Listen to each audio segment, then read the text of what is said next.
নিমতার বড়ফিঙা অঞ্চলে নাবালিকা ছাত্রীর অস্বাভাবিক মৃত্যু। এলাকার পুকুর থেকে তার দেহ উদ্ধার ঘিরে চাঞ্চল্য। জানা গিয়েছে, প্রায় 5 দিন নিখোঁজ থাকার পর পুকুর থেকে ছাত্রীর দেহ উদ্ধারেই প্রতিবাদের সরব বিজেপির মহিলা মোর্চা। নারী নিরাপত্তা এবং ছাত্রী মৃত্যু নিরপেক্ষ তদন্তের দাবিতে নিমতা থানা সংলগ্ন এমবি রোড অবরোধ বিজেপির মহিলা মোর্চা। ছাত্রী নিখোঁজ এবং মৃত্যুর ঘটনায় পুলিশি নিষ্ক্রিয়তার অভিযোগে সরব বিজেপির মহিলা মোর্চা।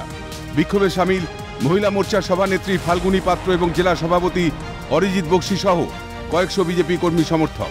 পুলিশের সঙ্গে বাগবিতণ্ডা জড়াতে দেখা গিয়েছে বিজেপি নেতৃত্বকে। নিমতা থানার আধিকারিকদের সঙ্গেও কথা বলেন বিজেপির প্রতিনিধি দল। প্রায় আধ ঘন্টা চলে এই পথ অবরোধ।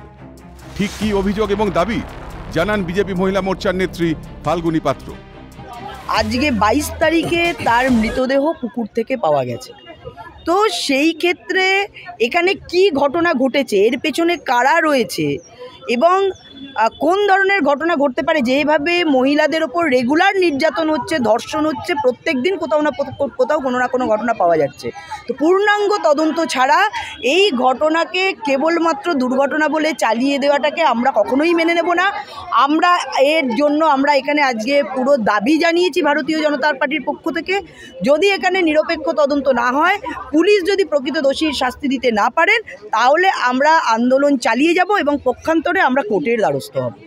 পুলিশ আশ্বস্ত করেছেন যে তারা এর প্রকৃত দোষী যে ঘটনা আছে তার পূর্ণাঙ্গ তদন্ত করবেন। যদি দোষী কেউ থাকে নিশ্চয়ই তার সাজা দেবেন। কিন্তু পুলিশ চাইলেও আমাদের পুলিশ মন্ত্রী মমতা ব্যানার্জি তিনি চান না দোষীরা কখনোই শাস্তি পাক। কারণ আমরা দেখেছি প্রত্যেক ক্ষেত্রেই হাঁসখালির ঘটনায় যারা এরকম নির্যাতন করে তাদের পেছনে গিয়েই তাদের মাথার ওপর ছাতা এই পুলিশ মন্ত্রী ধরেন। তো স্বভাবতই আজকের ঘটনায় পুলিশ এখানে চাইলেও তারা কতটা নিরপেক্ষ তদন্ত করতে পারবেন সে বিষয়ে আমাদের সংশয় আছে। সেই জন্য আমরা তবুও যে গণতন্ত্রে বিশ্বাস করি, সেই জন্য পুলিশকে আমরা এইটা লিখিতভাবে জানিয়েছি। যদি এর পূর্ণাঙ্গ তদন্ত না হয় তাহলে আমরা কোর্টের দ্বারস্থ হব এবং এই আন্দোলন আমরা চালিয়ে যাব। রাজ্যে মহিলারা সুরক্ষিত নয়, সুর চড়ান বিজেপি নেতা অরিজিৎ বক্সি। পুলিশ আত্মহত্যার তত্ত্ব খাড়া করছে, আসল কারণ কি খুঁজে দেখা হোক দাবি তার অভিযোগ, স্থানীয় তৃণমূল নেতার চাপে বাড়ি ছেড়েছে মৃতার মা বাবা। এছাড়া আমাদের আর কি করার আছে? ঘরের মা, বোন, দিদা, পিসিমা, মাসিমা কেউ বাকি যাচ্ছে না। সোমবার দিন একটা অপ্রাপ্তবয়স্ক মেয়ে উধাও হয়ে গেল, নিমতা থানায় রিপোর্ট করা হলো।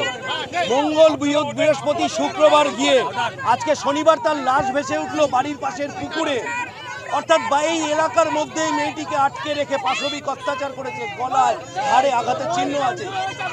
পুলিশ কোথা থেকে নৌটঙ্গিবাজ মামা মামি জুটিয়ে এনেছে, চিৎপুরের যাত্রাপালা থেকে মনে হয়। যারা বলছে মেয়েটি নাকি 20 টাকা নিয়ে রাগ করে বেরিয়ে গেছিল, আত্মহত্যা হতে পারে। আমি বলছি সকাল থেকে তার বাবা মাকে খুঁজে পাওয়া যাচ্ছে না। স্থানীয় তৃণমূল নেতাদের প্রেসারে বাড়ি ছেড়ে পালিয়েছে, আমি দাবি করছি এখানে। এবং কালকে হয়তো দেখা যাবে বাবা মাকে সারা রাত্রি ধমকি দিয়ে না আপনাদের চ্যানেলেই বলানো করাবে আমার মেয়ে হয়তো আত্মহত্যা করেছে।